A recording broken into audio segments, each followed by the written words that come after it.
Star Wars enthusiasts, welcome to round 1 of April 16th Star Wars Unlimited Night over at Valkyrie Vault in Brownsburg, Indiana. If you guys are looking for a place to play some Star Wars Unlimited, check out Valkyrie Vault in Brownsburg, Indiana. Thursday nights, 6 p.m., $5 entry. And for today's round 1, we got Rose Splash Yellow versus Sly Red. Okay, we got some pretty fun decks for you all here for start of round 1, so let's do a quick dive into them before we jump into game number 1. Rose 𝐒𝐶𝐘 states on our front side. Action Tapper, if you attacked with a vehicle, this heal 2 damage from a vehicle that attacks this turn. She flips on 5, and then on attack you can heal 2 damage from a vehicle. So the front side is very little more restrictive on the fact of how you heal your vehicles. You can only heal them if they have attacked that turn. Where the backside is always on attack, you can heal 2 damage. And then, of course, a splash base means that epic action, you can ignore the aspect penalty on blue, green, red, or yellow for 1 card in your hand. So the whole gimmick of Rose is you're going to play a lot of vehicles, you're going to punch your opponent with those vehicles, control their board state, deal with everything in their board state, and slowly build up to a lot of big vehicles using Rose to slowly heal up those vehicles so that you can continually to make sure that they are healthy and all of that. A good combination with this sometimes is use Page 𝐒𝐶𝐘 attached to a vehicle, and then Page will always deal the vehicle 1 damage, and then you get an experience token with that. So in essence, you can play a vehicle, go Page as the pilot, she damages on the attack, and you get an experience token, and then Rose can then heal that damage. A good kind of combination. When I played this back in, I believe I did it in set 5. I don't think I did Rose in set 6. Is that you can go the fireball down in the battlefield, then go put on Page, swing, get an experience token, then use Rose to heal the damage off. So even though the fireball is pinging itself for 1 turn and Page pings it for on the attack to get the experience token, you can basically just use Rose to heal it off. So that's really good combination you can do with the Page 𝐒𝐶𝐘 pilot with the Rose 𝐒𝐶𝐘 leader. So your whole gimmick here is you're just a space deck, but with a weird, strange caveat that you're not technically a JTL leader or JTL style, like flip upgrade leader, but you're still very much a space deck. You can play vehicles on the ground as well because Page Rose just cares about healing a vehicle, not a space vehicle or anything like that, just a vehicle. So you're just running a lot of vehicles, you're punching in your opponent, and you're just healing those vehicles off. Sly more on her front side, since action pay 1 Tapper. If there are 4 or more rested units on the battlefield, you can create a spy token. She flipped, I believe, on 5 as well, and on attack you can deal 2 damage to a rested unit. And here we have red, so we're a little bit on the aggression side, but anyways, you're on a control aggression side where you're able to create spy tokens. If you can rest a bunch of stuff thanks to yellow's abilities, then you can get a bunch of spy tokens creation, and once Sly more flips, you can start doing chip damage to rested guys on the battlefield and all of that. So the whole gimmick of her deck is you're just using little chip damages, resting stuff, using ping, and using aggression. So we should expect to see aggressive negotiations in this Sly Moore deck. So with that said, it's time to get into round number 1. We go for round number 1. Let's see who is going to be starting off. Sly Moore is going to start off with an HK47. That's a really good card there because, again, anytime anything dies on our opponent's side of the field, that we do get to ping it for 1 damage. And we're going to go for a Bravo Squadron fighter on the Rose 𝐒𝐶𝐘 side of the board. A 2/3 with Sentinel. I know it's kind of debated to do the N1 being a little better from LOF. That's a 3/2, but I do think Bravo Squadron sometimes is a little better because it does have that Saboteur in case you're dealing with any blockers or anything like that. So anyways, we're going to go pay 2. We're going to do an Ascension Cable. We're going to go 𝐵𝐺𝐻 to send that HK47 back to the hand, and then we are going to be able to see the rest of the hand because of 𝐵𝐺𝐻. And then it looks like we have the TIE Defender, collateral damage, and the Cutthroat Pod Racer, which on attack can deal 2 damage to a rested unit, which again isn't really great considering that if the vehicle had attacked, Rose just gets to heal that vehicle, so it's kind of pointless, mostly with the Cutthroat here and all that. So anyways, both sides are very close to, of course, flipping. I know Rose flips on 5. I believe Sly flips on 5 too. So anyways, we're going to pay 3. We're going to go for a Snub Fighter, resting the Bravo Fighter, getting on them play. Then we're going to go for Blue Ace, killing off the Snub Fighter here. Then we're going to go for Stormcaller, and then the Rose is going to heal off the Blue Ace. Again, the whole gimmick of Blue Ace is member has ambush, but on attack, your opponent gets to rest one unit they have on the board state. But if the only unit the Blue Ace is ambushing into is in space, then they don't get to restand. Anyways, we're going to have the Stormcaller attack. It does have raid 1 onto it, so it is going to be able to deal with 3 damage here. As well, so both sides are at their 5, so Rose can flip, and I believe Sly Red can flip. Anyways, we're going to go for using the splash bases, we're going to just burn all of our resources. We're going to go for a red 5 onto the ground here, and we're going to give it, blue leader, and we're going to give it 2 experience tokens as well.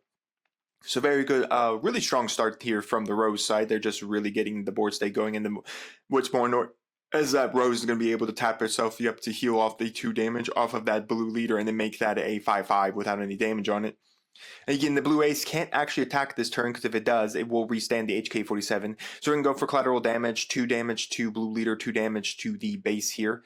Again, remember, if the Sly Red does flip, she is allowed... it is allowed to, of course, deal 2 damage to anything that is rested. So anyways, Rose is going to swing and kill off HK-47, dealing 2 damage, and unfortunately there's blue leader just healing off again. We're going to swing, and then we're going to, looks like probably 3 damage at the base, and then 2 damage to Rose off of Sly's effect. And we're going to go 2 damage with the Bravo Squadron Fighter as a reminder.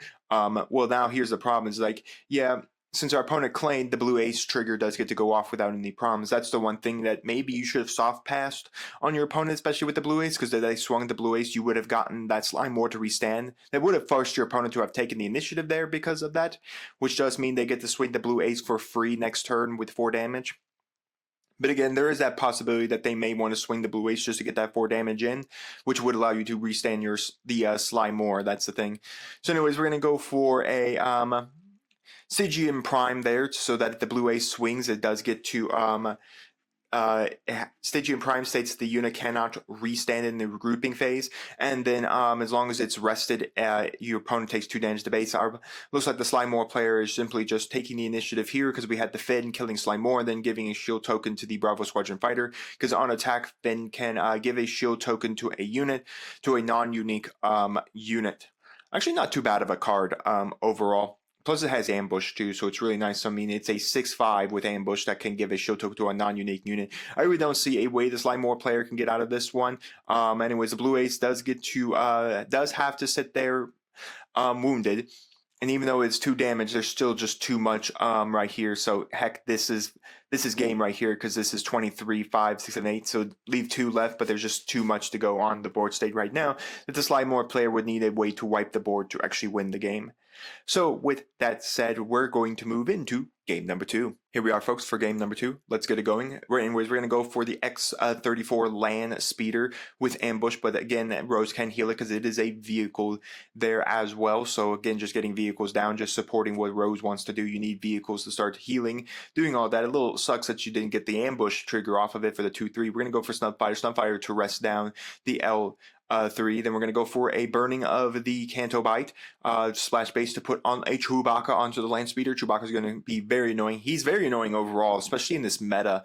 So Chewbacca states on his, whether he's a pilot or whether he's just a unit, that he cannot be returned, or the unit he's attached to cannot be returned nor destroyed by enemy card effects. So it's a very nuisance of a card, because you can't spin it back with Big Wild, you can't spin it back with the Axe Forgets or anything like that, and you can't use like kill cards on it either, because you just have to naturally go and kill it. So anyways, we're gonna go for Blue Ace to kill off the Snub Fighter, and then we're going to go for the Stygian Prime under the X-34, and then we're going to swing in there, and then that is going to make so the X-34 can restand, which isn't too bad, getting that Chewie off, getting that Chewie not to attack there, because it is getting that extra plus 3 to the X there series, and then it can't restand there, and again, opponent is going to have to point out the take and then take 2 damage. So there we go for the point out of the Stygian effect, where you have to take the 2 damage there. But still, it's a very fun card. I don't know if it's a perfect card. I think it's more good and sealed. Anyways, we're going to go for Hold for Questioning, and then we're going to see, well, quite the interesting hand, because they can hit anything yellow and anything heroic, because it has to share an aspect with the Blue Ace. So that's very interesting. So they're going to go for the Rose. Interesting, they're going to go for that one.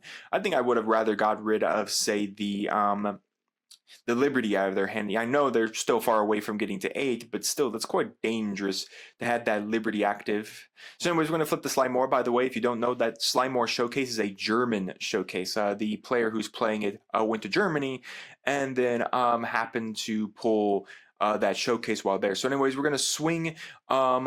we're going to swing 3, we're going to deal 2 damage to Rose, and then we're going to put out an HK47. Again, Sly More's effect on the backside is deal 2 damage to a rested unit here. And again, the 𝐿34 will be taking 2 more damage to the base because of the effect of the Prime here, so the Stygian card. And then, of course, the Fireball takes 1 damage in the regrouping phase as well, per its own effect. So anything that dies here, HK47 does another damage to it, but I'm really not seeing much that can happen. Anyways, we're going to go for a Finn killing off the Sly More here, and then that's going to give a shield token to a non-unique unit. Oh, right, they don't have any. Well, I guess they could have put it on the X23, but that's kind of pointless since the X23 can't restand. We're going to go for a Boba Fett to ambush in to just play and then burning extra to deal 3 damage to the Rose there. That's not an ambush, it's just an effect that on play, when attack, you could pay 1 and deal 3 damage to a unit on the battlefield here. So anyways, we're going to have HK47 kill off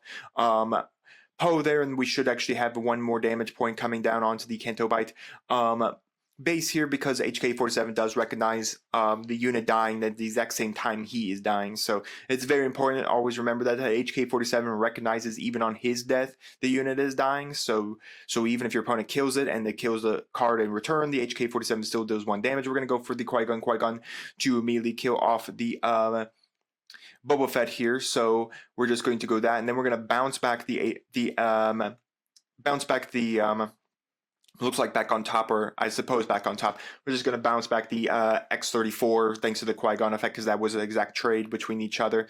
Anyways, we're going to go for an interrogator droid to rest the blue ace, and then we're going to hit with the fireball. I think it would have been better to go after the fireball, in my opinion, because the fireball technically kills itself next turn. I guess that's a good reason to go for the blue ace trigger, to go after the blue ace there. But you still could have gone after the blue ace with the Stygian, in my opinion. And not mentioning, if you had gone for the interrogator droid onto the fireball, your opponent would have been forced to have to deal with the fact of, first off, it wouldn't have attacked, so it would have killed itself. Second off, they would have had to discard a card out of their hand, leaving them with 1 card, only pushing them up to 3. Now, again, the problem is they do have that Liberty in their hand, which is very annoying. But that's, in my opinion, where you should have actually done it. You should have gone the interrogator droid at the fireball, knowing the fireball kills itself, because Rose on her front side once again can only heal the vehicle attacked.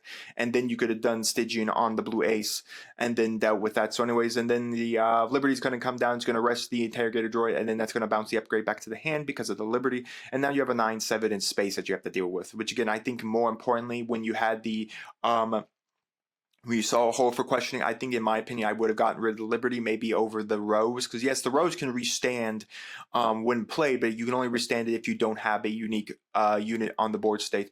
So anyways, we're going to go, it looks like we're just going to play for a couple of spy tokens here. I'm not exactly 100% sure.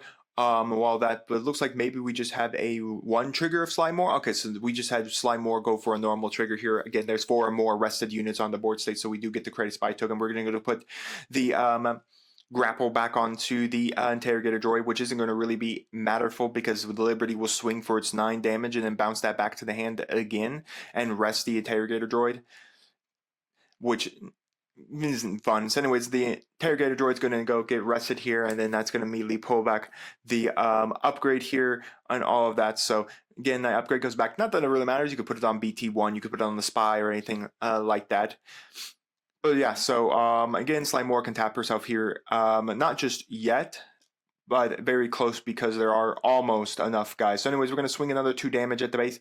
It's getting close, Give credit. I mean, the Sly More player is trying to really win here, but unfortunately, it's just not going to be enough with the way the space is going, especially with the Liberty now in the sky. There really isn't much you could do with a 9/7 in the sky besides murdering it out. So anyways, we're going to go and then pop the shield with BT1 by milling the top card of deck, and then BT1 is going to kill that off thanks to its effect, and then it's going to murder it. Then we're going to have the fireball come swinging in, and then dealing, of course, 3 damage to the base. And then Rose is going to be able to heal that 2 damage off, leaving the 3/3 fireball still in the sky there. And then we're just going to go for Darnian Berserkers, and that's pretty much a wrap up there with Rose Splash Yellow taking the win over Sly Red. Yeah, I think there could have been some better plays on the Sly Red in game 2. I think the hope for questioning of going after, say, the Liberty, I think honestly, even Interrogation Droid hitting the Fireball instead of going after the Blue Ace would have been a little better here. There could have been a chance for maybe a pass of one, I think, in game 1 to force maybe the Blue Ace to swing and then give you back your Sly More trigger again, allowing you to withstand, deal another 3 damage to your opponent's base, and potentially kill off Rose that turn. So there's a couple of things that probably could have been done differently. Like I said, I think game 2, the big problem was, yeah, I think whole questioning really was a tough choice because you had the Rose, you had Qui-Gon, there was the Liberty. But again, I think honestly, when you put down the Interrogation Droid, I would have rather hit the Fireball because again, the Rose can't heal the Fireball unless the Fireball attacks. It kills itself at the end of that turn because of its own effect, and as well as then you could done the Stygian under the Blue Ace. Yeah, you would take in the Blue Ace attack there. But that then would have just been traded there. So yeah, you could have pitched out the Liberty and then pitched out a card with the Interrogation Droid. In my opinion, I think the Liberty was the scarier target rather than the Rose, in my opinion. Yeah, the Rose is a 5/5, but a 9/7 in space, in my opinion, is just a little more dangerous than a 5/5 body that really didn't have its effect anytime soon. And again, like I said, I think the not resting the Fireball to force it to just kill itself was also a misplay there, because I think that would have forced a win more card out of your opponent's hand, which could have been, if they had, like, say, the Rose or something, they would have had to have pitched it to keep one card in their hand. But nonetheless, it was a good game. Fun to see Rose Splash Yellow playing around. I do really enjoy Rose 𝐒𝐊𝐾. I think she's a neat leader from JTL. But guys, you can let me know all your thoughts down in the comments on the gameplay, on the decks. And while you're commenting, do make sure to like the video, subscribe to the channel, and ring the bell so you can notify when my videos go live for you. I'll see you here next time on Mom Dragons TCG.